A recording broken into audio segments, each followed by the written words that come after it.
যারা পাপ থেকে মন পরিবর্তন করেনি, যে কারণে তারা প্রকৃতভাবে যিশুকে গ্রহণ করেনি এবং তারা নতুন জন্ম পায়নি।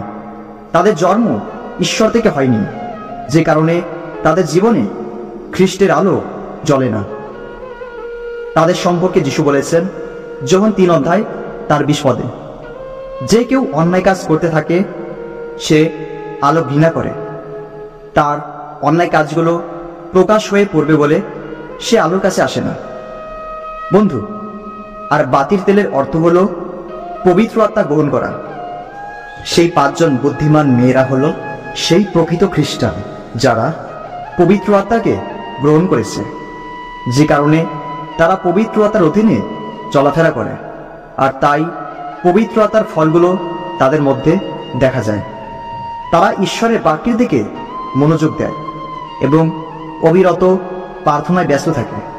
তারা জানে যীশু খ্রিস্ট আবার আসবেন, তাই তারা যিশুর দ্বিতীয় আগমনের জন্য সবসময় প্রস্তুত। তাদের অন্তরে পবিত্র আত্মা আছে বলেই তারা ভালো কাজগুলো করে, যা ঈশ্বরকে সন্তুষ্ট করে, যে কারণে তাদের আলো নেবে না, বরং জ্বলতে থাকে।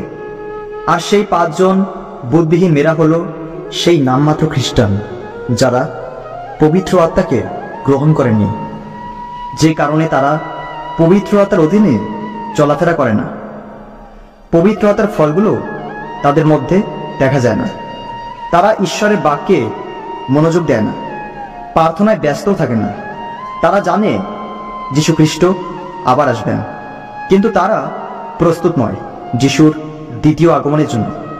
তাদের অন্তরে পবিত্র আত্মা নেই বলেই সেই মন্দ খারাপ কাজগুলো করে, যাতে ঈশ্বর সন্তুষ্ট নন, যে কারণে তাদের জীবনে সেই আলো জ্বলে না, অন্ধকারই থাকে। বন্ধু, আমি আপনাকে আরেকটু সহজ করে বোঝাই। এই জন্য বাইবেল খুলুন এবং যোহন 3:5 দেখুন। সেখানে যিশু বলেছেন, আমি আপনাকে সত্যি বলছি, জল এবং পবিত্র আত্মা থেকে জন্ম না হলে কেউই ঈশ্বরের রাজ্যে ঢুকতে পারে না। বন্ধু, একজন মানুষ যখন পাপের ক্ষমা পাওয়ার জন্য যিশুকে গ্রহণ করে, তখনই সে জলে বাপ্তিস্ম নেয় এবং পবিত্র আত্মাকে তার জীবনে লাভ করে। কিন্তু সব খ্রিস্টানরা পবিত্র আত্মাকে পায় না, কারণ কেউ শুধু উপর দিয়ে, আবার কেউ হৃদয় দিয়ে যিশুকে গ্রহণ করে। যেমন 10 জন মেয়ের মধ্যে 5 জন ছিল বুদ্ধিমতী আর 5 জন ছিল বুদ্ধিহীন। এইবার এই পবিত্র আত্মাকে গল্পের তেলের সাথে তুলনা করা হয়েছে। তেল ছাড়া বাতি কখনো জ্বলে না। ধরলাম খ্রিস্টানরা সেই বাতি। এবার তাদের মধ্যে কেউ যখন নতুন জন্ম লাভ করে বা পবিত্র আত্মাকে তাদের জীবনে পায় আর সেই মতো চলে, তাহলে তাদের জীবনে সেই আলো সর্বদা জ্বলতে থাকে আর তাদের তেল কখনো ফুরায় না। কিন্তু যারা পবিত্র আত্মাকে পায়নি, তাদের আলো কিভাবে জ্বলবে? তেল ছাড়া কি কখনো বাতি জ্বলতে পারে? জ্বলে না। 1 যোহন 3:9 বলা হয়েছে, ঈশ্বর থেকে যার জন্ম হয়েছে সে পাপে পড়ে থাকে না, কারণ ঈশ্বরের স্বভাব তার মধ্যে থাকে। ঈশ্বর থেকে জন্ম হয়েছে বলে সে পাপে পড়ে থাকতে পারে না। যে ব্যক্তি পবিত্র আত্মার অধীনে চলাফেরা করে সে সবসময় ঠিক এবং ভালো কাজগুলোই করে, কারণ সে জীবিত ঈশ্বরের আত্মা দ্বারাই চালিত। এই জন্য তার জীবনে ভালো কাজের আলো দেখা যায়।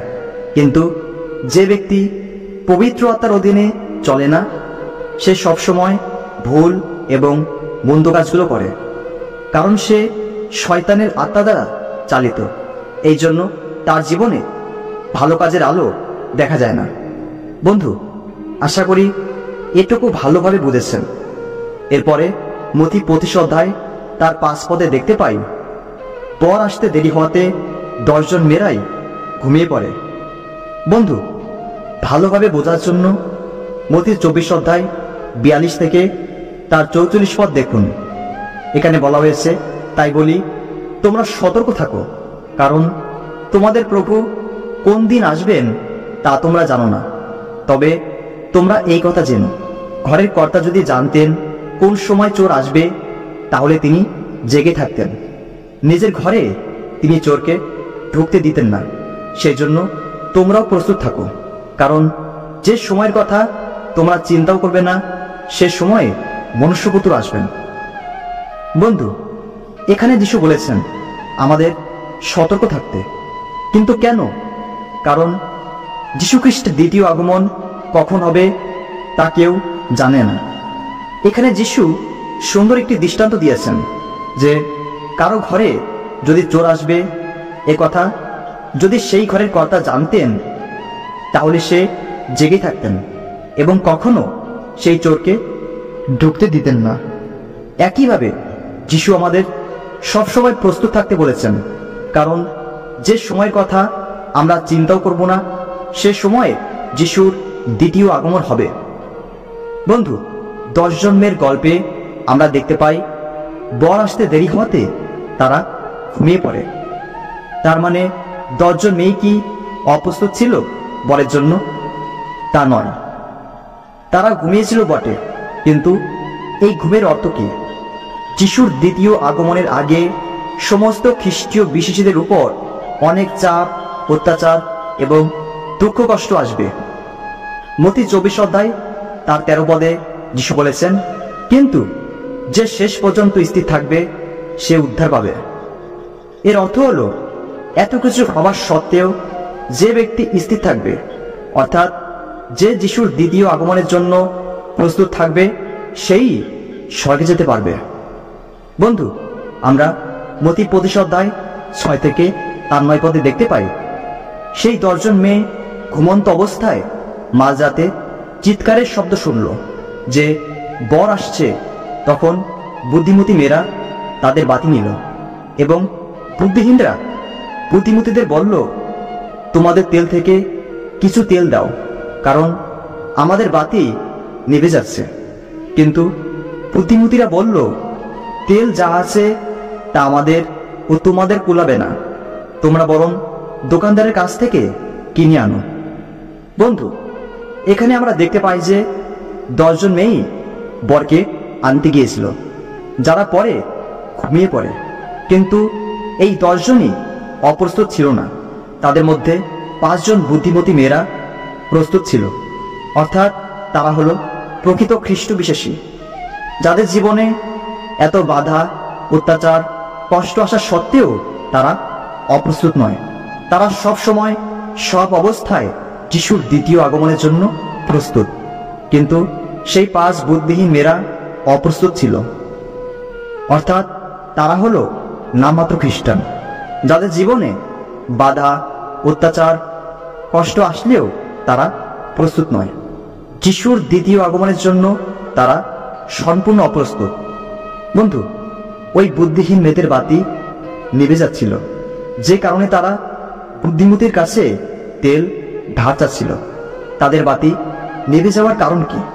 কারণ হলো তারা ঈশ্বরের আত্মাকে ছাড়া চলাফেরা করে এবং নিজের যোগ্যতা, নিজের কাজ দেখিয়ে ঈশ্বরকে সন্তুষ্ট করতে চাচ্ছিল, যে কারণে তাদের বাতি নিভে গিয়েছিল। বাইবেল বলে, তীত 3 অধ্যায় তার 5 পদ, কোনো সৎ কাজের জন্য তিনি আমাদের উদ্ধার করেননি, তার করুণার জন্যই তা করলেন। পবিত্র আত্মার দ্বারা নতুন জন্ম দান করে ও নতুনভাবে সৃষ্টি করে তিনি আমাদের অন্তর ধুয়ে পরিষ্কার করলেন, আর এইভাবে তিনি আমাদের উদ্ধার করলেন। বন্ধু, এবার মতি 25 অধ্যায় তার 10 পদে বলা হয়েছে, যখন বুদ্ধিহীন মেয়েরা তেল কিনতে গেল, তখন বর এসে পড়ল। তখন বুদ্ধিমতী মেয়েরা প্রস্তুত ছিল এবং তারা বরের সাথে বিয়ে বাড়ি গেল। তারা ভেতরে গেলে পর দরজা বন্ধ করে দেওয়া হলো। এখানে আমরা দেখতে পাই সেই নামমাত্র খ্রিস্টানরা যিশুর দ্বিতীয় আগমনের সময় অন্যের বিশ্বাসের উপর নির্ভর করবে, কিংবা পরিবর্তন হওয়ার জন্য কান্নাকাটি করবে, প্রার্থনা করবে এবং পবিত্র আত্মাকে পাওয়ার জন্য চেষ্টা করবে। কিন্তু তখন তারা পাবে না, কারণ তখন আর সময় নেই। এই কারণে তাদের জন্য স্বর্গের দরজা বন্ধ। আর প্রকৃত খ্রিস্ট বিশ্বাসীরা যিশুর দ্বিতীয় আগমনের জন্য সবসময় প্রস্তুত, কারণ তারা পবিত্র আত্মায় পূর্ণ হয়ে চলে। আর তাই যিশুর দ্বিতীয় আগমনের সময় তারা স্বর্গে যেতে পারবে, কারণ তাদের জন্য স্বর্গের দরজা খোলাই থাকবে। তারপর মথি 25 অধ্যায় 11 থেকে তার 12 পদে বলা হয়েছে, সেই বুদ্ধিহীন মেয়েরা বলল, দরজা খুলে দিন। উত্তরে বর বলল, সত্যি বলছি, আমি তোমাদের চিনি না। এর অর্থ হলো, যারা যিশুর আগমনের জন্য সবসময় প্রস্তুত আছেন, কেবল তাদের জন্যই স্বর্গের দরজা খোলা। কেবল প্রকৃত খ্রিস্ট বিশ্বাসীরাই স্বর্গে যেতে পারবে। কিন্তু যিশুর দ্বিতীয় আগমনের সময় যারা অপ্রস্তুত থাকবে, তাদের জন্য স্বর্গের দরজা বন্ধ, অর্থাৎ সেই নামমাত্র খ্রিস্টানরা। তারা কোনো মতেই স্বর্গে যেতে পারবে না। মতি 25 অধ্যায় তার 13 পদে যিশু বলেছেন। গল্পের শেষে যিশু বললেন, এই জন্য সতর্ক থাকো, কারণ সেই দিন বা সেই সময়ের কথা তোমরা জানো না। বন্ধু, যিশুর দ্বিতীয় আগমনের জন্য আজ কি আপনি সতর্ক আছেন এবং প্রস্তুত আছেন যিশুর সাথে স্বর্গে যাওয়ার জন্য? তাই এখনই কমেন্ট করে জানান।